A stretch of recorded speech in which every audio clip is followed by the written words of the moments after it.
Good afternoon, nandito po tayo sa Totomas, Batangas, sa may Imperial Meadows, yun. Meron dito na ATV, ayan, ATV na mini ATV. Actually, di sa mini, parang yung isa siyang model it. Ngayon po, issue po kanina, wala pong power, yan.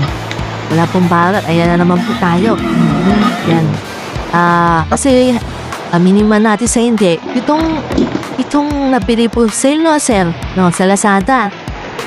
Kayo naman mga seller, please naman kawawa naman po yung mga customer nyo.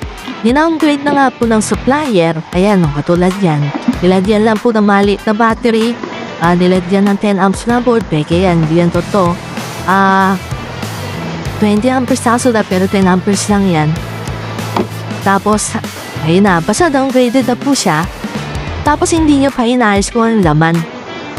Yung ultimo charger, tinipid nyo pa. Diyos na naman, oh.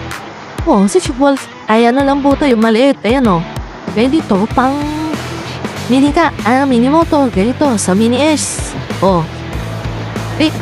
Wala. Dapat maging honest din po tayo sa mga customer natin. Hindi yung benta lang po tayo ng benta.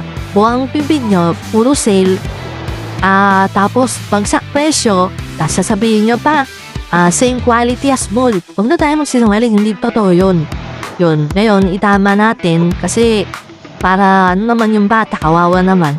Tama natin, dapat tama yung ibibigay natin kay customer, hindi yung papasahan natin. Tapos may iba pa nga dyan, may nakalagay, lifetime service. Paano nangyari po yun?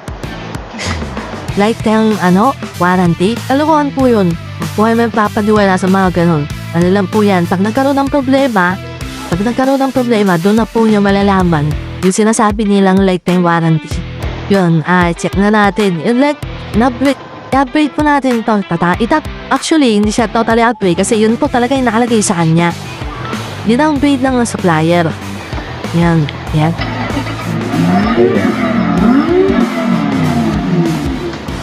Ito nga, account view to eh. Pinalitan na ng switch.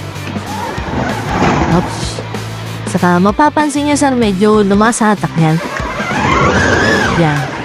Satak yan kasi tama po yung nakalagay. Yun. Di katulad pagka talagang under capacity po talaga. Yun ang problema talaga sa nila. Na which is hindi nila sinasabi. Ever since kasi sinong bibili ko sasabihin nila yung totoo. Yun. Yun na po.